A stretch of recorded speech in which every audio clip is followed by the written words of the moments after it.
Le 11 novembre, on parle que de ça cette semaine. Mais alors on s'est demandé, nous, qu'est-ce qu'ils ont fait vraiment les Bretons pendant cette guerre 14-18 ? Pour ça, on s'est rapproché de Yann Lagadec, qui est maître de conférences en histoire à Rennes 2, et cette année, il est détaché auprès de l'école militaire de Saint-Cyr-Couët-Quidan. Le 11 novembre, qu'est-ce en fait ? Selon Yann Lagadec, c'est d'abord l'état de sidération qui prédomine le 1er août 1914.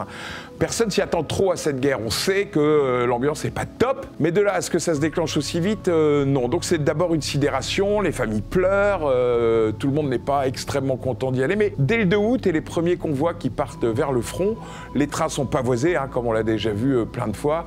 Et puis l'enthousiasme des Bretons, on va dire modéré et relativement exacerbé par un trop-plein de jaja.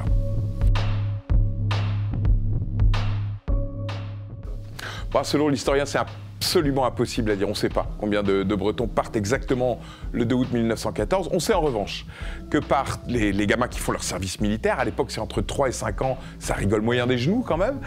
Il y a aussi les réservistes. Et puis enfin, les plus âgés qu'on appelle les territoriaux. À la fin de la guerre, en 1918, on estime environ que 150 000 gamins sont partis se faire hacher par département. C'est-à-dire qu'en Bretagne, ils sont environ 600 000. Parmi eux, 135 000 ne reviendront jamais. Il faut vraiment le distinguer avec le chiffre mythique des 240 000 morts qu'on lit notamment sur le mémorial de Ray, qui seraient tombés au champ entre 14 et 18. C'est faux et ça ne repose sur aucune vérité scientifique, selon l'historien.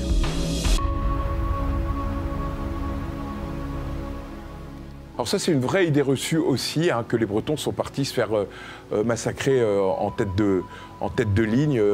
C'est faux, en fait. C'est absolument faux. Les Bretons ont payé le même tribut, grosso modo, que les autres régions françaises. À ce titre, d'ailleurs, les deux départements les plus touchés par le massacre de 14-18, ce sont la Lozère et la Mayenne, qui sont très moyennement en Bretagne. Puis il y a un autre fait qui est absolument important de préciser, c'est que ce sont grosso modo les gamins qui partent du sud-est et de l'est qui vont mourir les premiers sur le front de l'est. Ils sont plus près, c'est normal qu'on les colle tout de suite au casse-pipe. Les deux régiments bretons vont être postés sur la frontière belge en attendant l'ennemi, qui viendra quand même.